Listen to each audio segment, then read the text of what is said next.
Tapi kalau air komo-komo dia terlajak masuk ke mulut, batal puasa. Batal. Siapa akan tak sengaja? Tak sengaja ni memang tak sengaja apa-apa, tiba-tiba masuk air. Katalah kita azan, hayya solah, lalat masuk. Tu tak apa, tak batal. Bufi contoh tu. Saya nak cerita tak sengaja. Tapi mu masuk air, mu sengaja masuk air. Sengaja pusing air. Batal. Pasal apa? Pasal mu kucuai jaga benda yang boleh menyebabkan batal puasa. Tu. Begitu juga kalau katanya ni, masuk air tak dah terterai air. Ludah tapi masih ada sisa air yang tinggal. Kita pun malas nak berludah lah. Okey tu. Mutelan padahal tak okey lagi. Padahal ada lagi sisa makanan, sisa air wuduk dalam mulut. Mutelan batal puasa mu. Yang tu batal. Pasal wajib pelihara diri. Pasal wajib istilahnya wajib imsak diri daripada benda muftirat. Jadi pernah faham apa dia muftirat tu. Baik. Di atas kaedah tu juga masih nak cerita tentang segi berkomo. Asal cerita berkomo tu dan berkaitan sikit buat puasa. Kalau buat puasa, antara isu yang kontemporari lah ni dia orang nak sebut, antara benda tu kalau ikut dalam fiqah kata batal. Dia kata tak batal adalah orang lelah yang pakai inhaler. Selalu duk faham macam mana? Batal tak batal? Batal?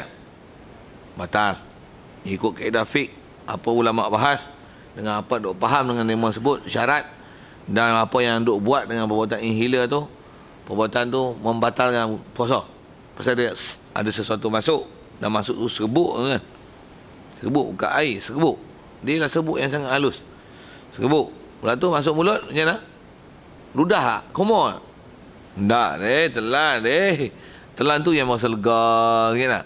Kalau kata masuk dalam mulut, dia istilahnya macam kemam tapi tak telan. Macam mana kita rasa makanan lah. Ikutlah. Manis gula. Ni pun jenis orang passion rasa lah. Dia pakar rasa, dia akan rasa macam tu dia rasa. Kita selalu kena telan pun rasa. Kita tak pandai rasa dengan lidah tu. Macam mana pun saya nak sebut ialah masuk dalam mulut. Kalau inhaler tu masuk mulut, untuk komo. Itu tak apa. Itu tak batal. Tapi dia macam mana? Bisa. Mengikut pandangan yang kontemporari, dia kata tak batal. Kontemporari ni hak moden-moden ni lah.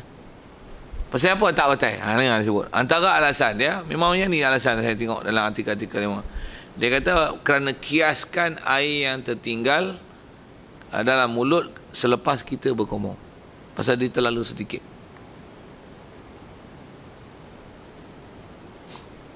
Alasan dia macam tu. Renung sikit, okey tak? Pendapat tu. Tahu mana tak okey? Boleh bagi tak? Sengaja bagi masuk. Lepas tu telan. Air wuduk. Memang sengaja bagi masuk. Tapi buat apa? Buang sampai zon dah tak ada. Dia syak tak boleh lagi. Ada tak ada? Ada tak ada? Pum, kena ludah lagi.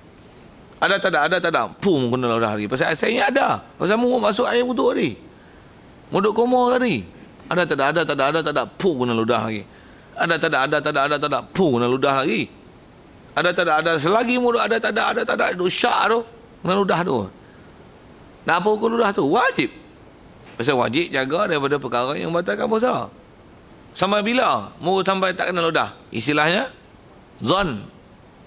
Zon. Apa zon ni? Kita belajar dah rasa istilah-istilah fiqh macam tu. Maksudnya ada sangkaan kuat kata habis dah. Zon ni dekat dengan yakin. Apatah lagi memang yakin tak ada. Tapi nak yakin tak yakin tu dia tak boleh yakin bodoh. Ludah tu habis dah. Itu bukan yakin. Itu cuai. Jadi asal apa saya nak sebut ialah kita air wuduk disuruh jaga macam tu. Memanglah ada sisa. Nak keluar semua tu memang bukan benda yang mudah. Tapi disuruh kita jaga. Ini saja lagi sembuh. Ya nak? Wuduk? Kumon. Telan tu. Soal batal lah. Bapak batal lah weh. Kalau saya gunakan istilah tu. Dia orang ni kias ke mana tu? Bab tu pandai lah kias-kias. Bab tu salah lah tu. Memang kaedah tu kalau dia masyhur, pendapat-pendapat yang saya sebut nama kontemporari ni biasanya dikeluarkan daripada pahaman-pahaman Wahabi. Istilah pahaman Wahabi ni dia, cara dia. Pasal pandai tang tu dia kias lah. Pandai dia kias. Memang alasan tu disebut. Kerana kiaskan kepada air yang tertinggal ketika berwuduk. Air yang tertinggal di mulut, baki yang tertinggal di mulut, kiaskan pada bab tu, maka boleh berkumur-kumur. Jadi bila boleh berkumur-kumur, maka boleh pakai inhaler. Pening. Habis semua dengan pelik-pelik dengan. Masuk kamera ikut lubang kubur ataupun dubur, tak apa, tak batalkan puasa. Pasal apa? Pasal dia tak melibatkan makan dan minum. Pasal yang diijmakkan batal adalah makan dan minum saja. Mula pelik-pelik lah. Kita duk belajar masuk apa-apa dalam rongga batal.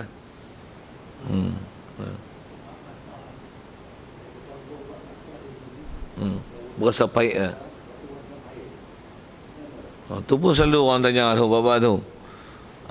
Kalau ubat mata ni atas bahas ulama dan apa yang duk faham dengan apa yang mereka bahas, dia bandingkan dia macam ni. Tangan kita sakit urat, kita ambil lotion sapu. Soal, masuk dalam kulit. Masuk. Soal batal puasa. Puasa apa tak batal? Bukan rongga tu masuk ke bulu roma. Bulu roma tak dipanggil rongga. Dia bulu roma. Jadi meresap masuk dalam badan sesuatu benda yang bukan melalui rongga, dia tak batal. Walaupun masuk. Memang masuk. Memang masuk. Okey, buh ubat di mata, rongga apa dia masuk? Dia tak ada rongga tu. Tapi masuk melalui proses resapan. Dia meresap melalui, yalah, mata ni dia memang ada ruang-ruang ni. Tapi meresapnya ubat mata yang sampai boleh rasa pahit dalam sini disebabkan proses resapan. Kalau guna bahasa sains sikit tu, proses resapan macam mana menyapu lotion ataupun minyak sakit urat ke apa kan, meresap masuk ke dalam kulit melalui liang-liang aroma. Jadi dia tak membatalkan puasa. Sekalipun memang rasa pahit. Macam mana kita sebut macam ni? Katalah kita bubuk air garam. Katalah buat ubat mata, antaranya buah garam, buah sini. Tapi rasa manis di tekak. Batal tak puasa? Dengan saya titik dia, saya bukan titik dia lidah tau. Saya titik dia mata ni. Saya tunjuk tu. Batal tak puasa? Pasal apa tak batal? Manis. Manis yang masuk melalui resapan, melalui mata. Ya. Okey, dah cocok ni. Adakah masukkan ubat tu melalui rongga ataupun masuk melalui daging? Tu. Daging lain, rongga lain. Satu kalau masuk air, masuk darah. Macam mana? Daging ke rongga? Daging lah. Rongga. Pasal dia cari urat. Tengok urat, tepuk. Kadang-kadang ada orang nampak, yang tak nampak dia tepuk lah. Tekan tangan ni, tengok bagi urat timbul tu. Baru masuk air, baru masuk darah. Ataupun keluar darah. Habis sebelum nak keluar darah, masuk jarum dulu, batal puasa. Pasal masuk dalam rongga. Tapi kalau injection kat mana? Kat bau. Kena ketik lipan ke apa kan? Injection sini satu. Batal puasa. Daging. Daging tak batal. Pasal daging adalah, memang dia akan meresap. Tapi daging meresap melalui liang-liang seni, liang-liang aroma. Dia istilah liang-liang aroma. Jadi mana-mana istilah injection di bahagian isi. Jadi dia tak batalkan puasa. Sama ada injection ataupun keluarkan darah. Ambil medical check, tengok gula, keluar darah. Tak batal. Ni tak batal. Punggung ataupun kena ketik lipan kat kaki, injection satu kat betih, tapak kaki atau sebagainya. Itu tak membatalkan puasa pasal dia bukan rongga. Kan tu kot.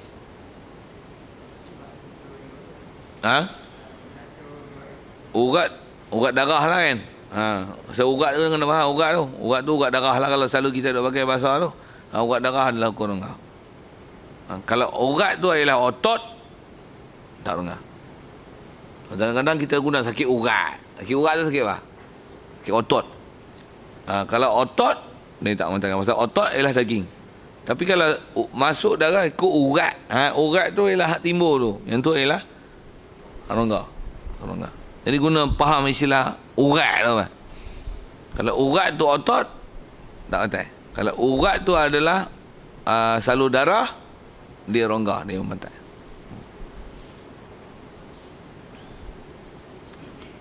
Baik.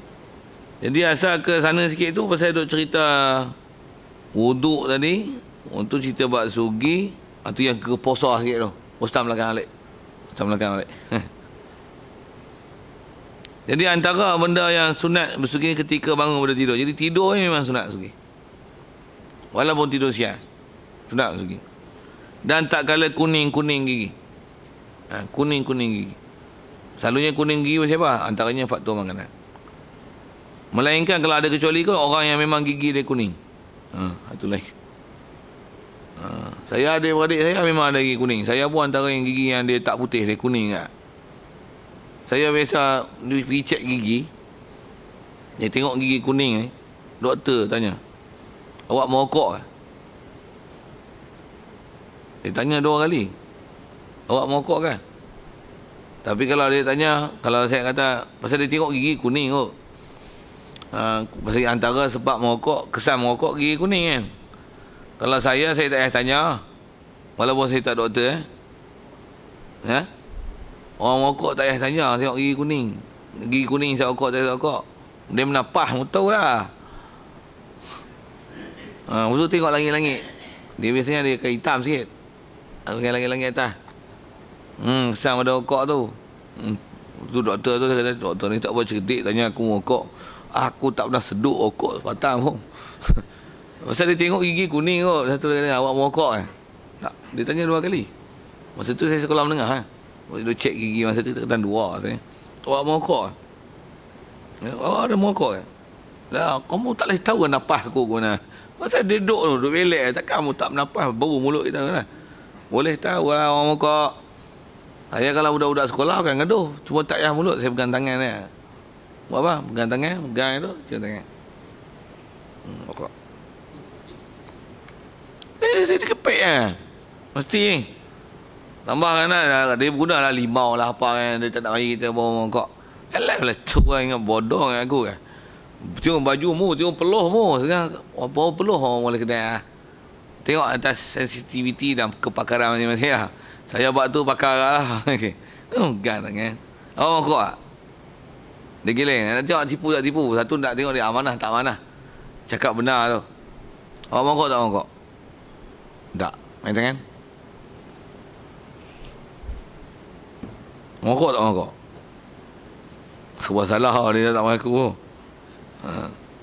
Merokok tak? Jadi pasal apa tipu? Saya pukul pasal tipu. Awak tak boleh cakap itu. Awak merokok, awak kena mengaku awak merokok. Awak bersalah. Maksudnya awak menipu. Saya bukan nak buat apa ke awak. Saya nak tanya awak merokok lah. Nanti ustaz pukul. Saya tak pukul pun lagi.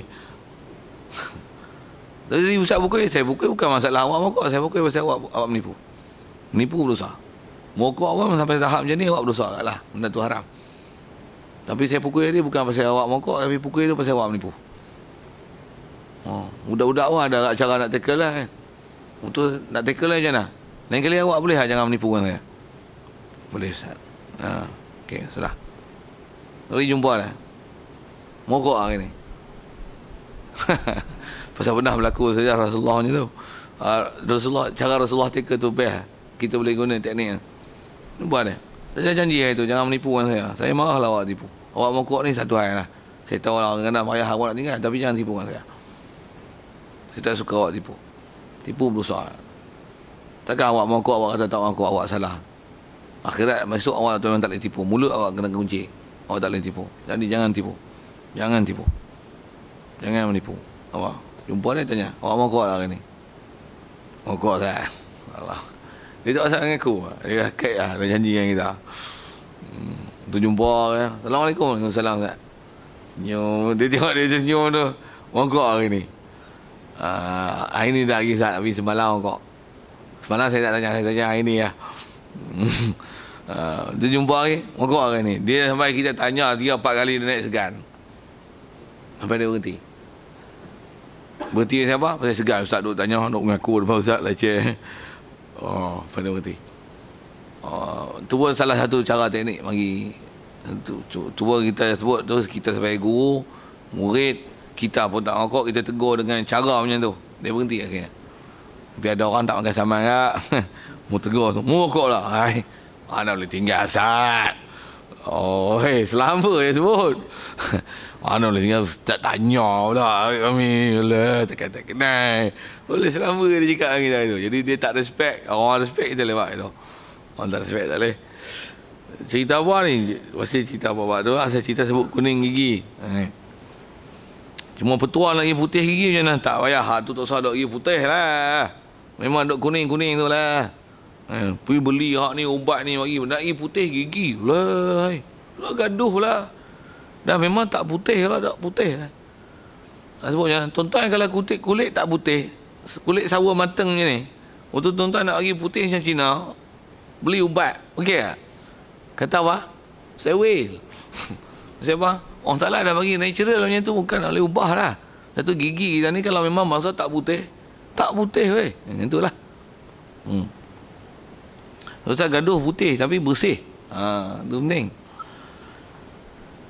Macam mana pun antara disebut tu tak colour kuning, biasanya bahasa kuning ni tiba dengan gigi putih.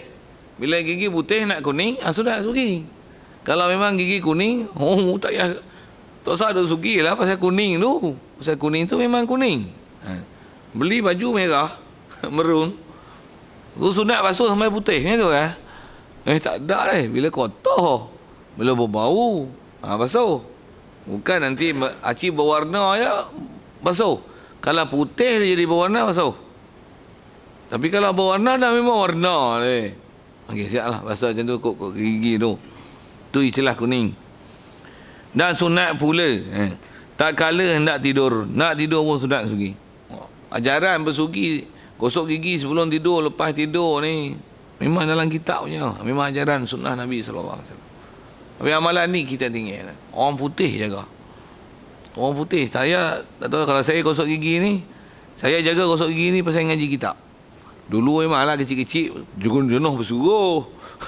Malah lah tu kita tak tahu kepentingan tu dan tak tahu berharganya gigi bila kita jaga dan bila dia rosak. Kita tak jaga apa, tunggu mak suruh lah, gosok gigi tak. Kita tak tahu dia punya nilai tu. Tapi kita pun sebenarnya nilai tak pandai, tapi bila kita ngaji, dalam kitab suruh gigi banyak. Gosok gigi sebelum tidur, lepas tidur. Tak tinggal saya. Saya tak pernah tinggal malam ni. Nak tidur, sebelum tidur, lepas tidur, bersugi, tak pernah tinggal. Ngatuk ke mana pun, macam mana? Gigi sugi lu. Pasal antara kesan panjang ni apa? Gigi rosak. Tu sebab dia tu lah sisa makanan. Lepas tu, dia akan menyebabkan ada asid, gigi berlubang. Memang gigi berlubang, sakit, tambah buang kena cabut. Cabut tak tumbuh dah kan. Masa kalau zaman kecil tu tumbuh. Masa tu kita akan rasa mahalnya gigi. Mahalnya gigi. Tak cari tanya orang pakai gigi basuh. Siapa pakai gigi basuh? Cik tak pakai ni. Tak ada gigi basuh. Ada. Sedap ke gigi basuh? Sedap ke gigi basuh? Tanya gigi awak gigi tak? Tak sedap ni. Berapa batang gigi basuh? Besok nak tanya lagi. Berapa batang dah? Berapa batang gigi basuh? Dia. 14 tu. Cakup belakang ni. Tanya, sedap ke gigi basuh? Lama-lama sedap kan? Makan. Sedap. Dia sedap hak ori tak? Walaupun kunyah dengan gusi. Tak gusi. Tambah ada gigi macam mana? Sedap gigi. Gigi kita elok gigit kacang macam mana? Sedap gigit kacang. Gigi asli. Gigi palsu, gigit kacang. Sedap gigit dengan gusi. Tu nilai gigi ni. Sikit nak sebut tak nilai gigi. Budak-budak saya tahu saya budak-budak kadang ngajar-ngajar bab ni, kita cerita gigi kat dia. Doktor misi pun tak biasa cerita macam ustaz cerita. Kita ngaji tok guru sebut tu dalam kitab sebut. Cerita tentang gusi dengan gigi lah. Dengar dia cerita tu, baru jaga kepentingan gigi, gusi, sugi. Pasal memang dia suruh kita bersugi sebelum tidur, nak tidur. Lagi apa? Dan tak kala ambil wuduk. Yang ni pun antara benda yang memang kalau ikut habis-habis dak masalah pun masa wuduk tu, cari jalan untuk bersugi. Pasal apa tu? Pasal itulah Kita kata pasal dia tak bersih mulut kan, tak semayang pula berkaitan dengan bab semayang. Memang mulut bila tak bersih, tak tambah tak bersugi, tak kumur dengan baik, semayang lagi dia ganggu. Ganggu tu lah dia, mulut ni tak puas. Mulut kita kalau tak bersih kan, bercakap, tuan-tuan saya tak tahu tuan-tuan punya kebiasaan macam mana.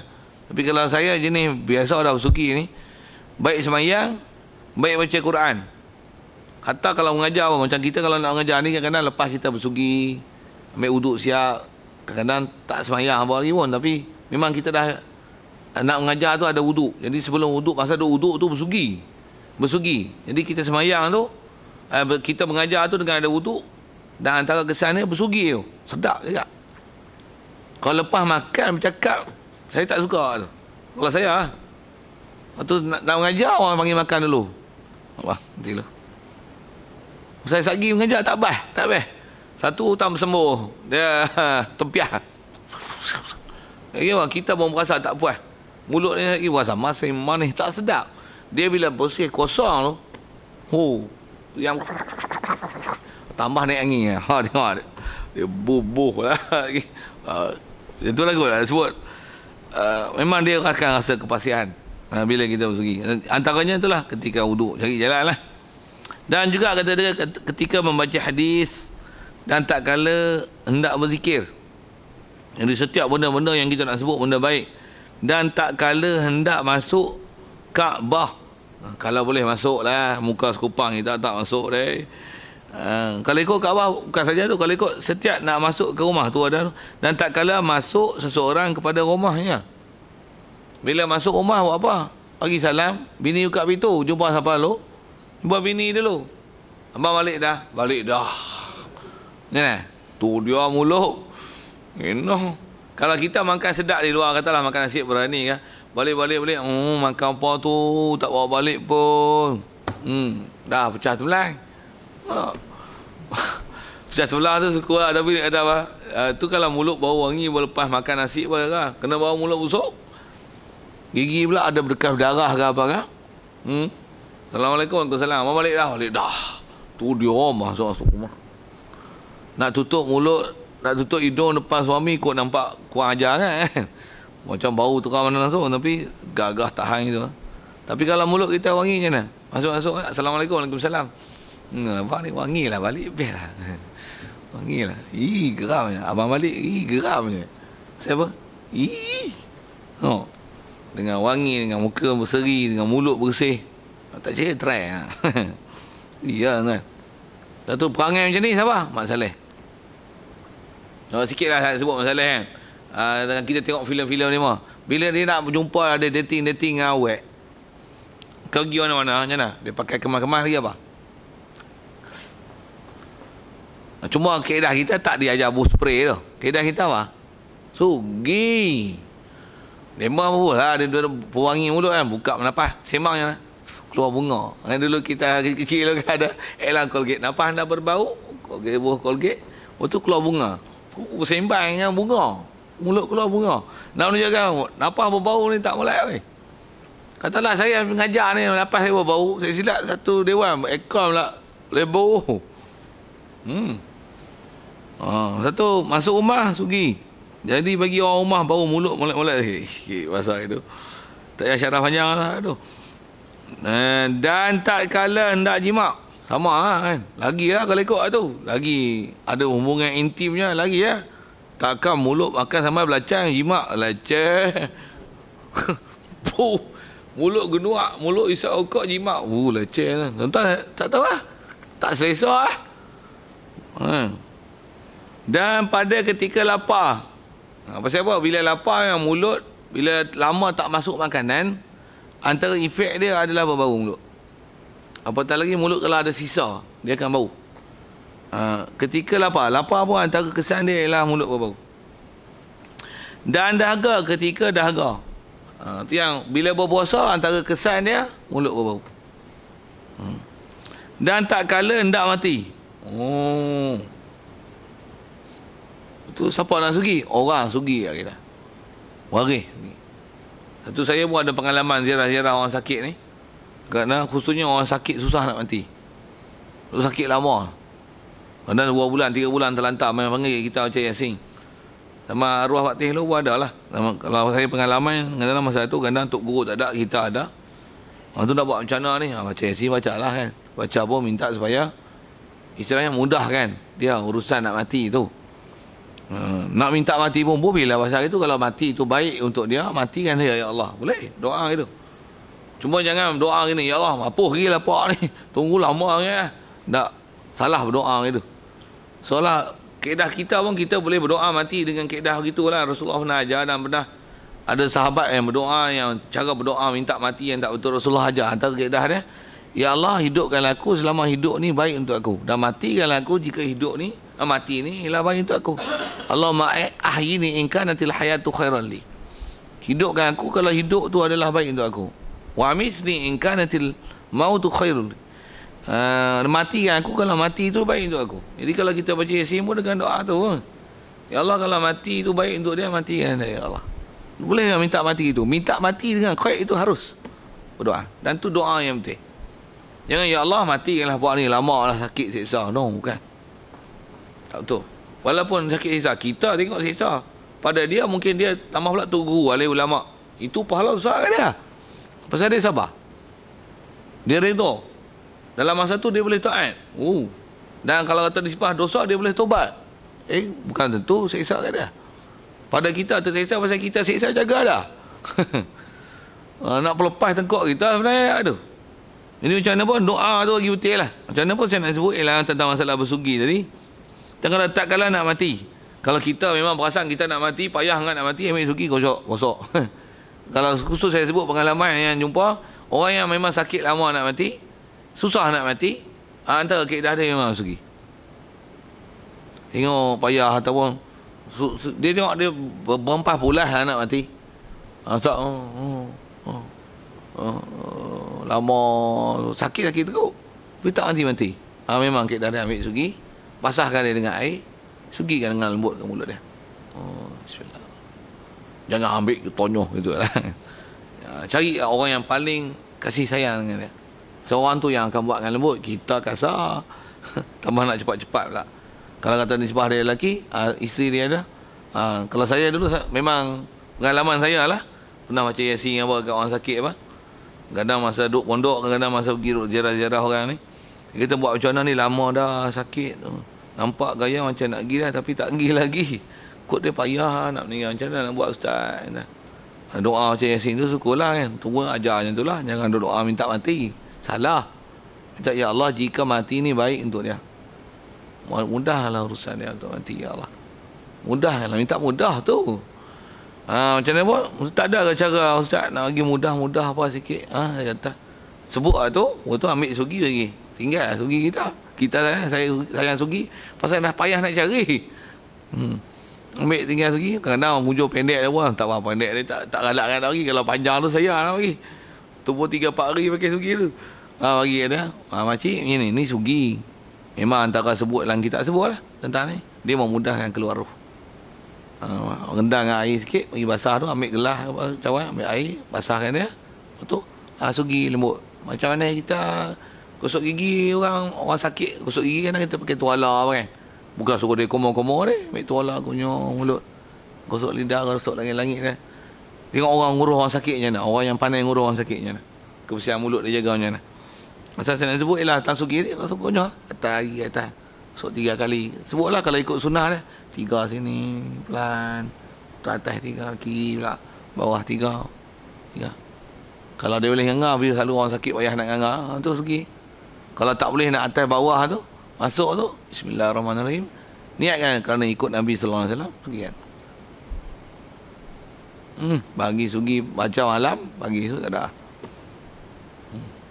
Tapi ada agak macam ni, sakit lama. Baca Yasin, doa macam tu lah. Bagi sugi, tinggal-tinggal sugi, esok tengok sihat. Ada agak. Saya punya pengalaman dah, dua-dua dah tu. Bagi esok mati, bagi esok bangun pun dah. Dia tu kata telefon, macam mana orang tu meninggal lah. Meninggal apa Ustaz, sihat tu. Betul kan? Bekat tak bekat. So, tapi kita ikut apa yang disuruh. Gitu, ya. Macam mana pun, antara suruhan tu ialah bersugi ketika nak mati. Dan dikatakan bahawasanya sugi ni boleh memudahkan keluar roh. Nisbah pengalaman memang betul. Memang pernah berlaku gitu. Dan sikit lagi kalau nisbah keluar roh, kadang-kadang antara sebab susah keluar roh pasal mungkin dia ada bersahabat dengan jin ataupun jin ganggu dah. Memang kalau dia ada gangguan jin, bubuh sugi ada jerit. Ini pun pengalaman mengubat orang-orang sakit yang gangguan jin. Orang gangguan jin, pegang sugi, konyol mulut jerit.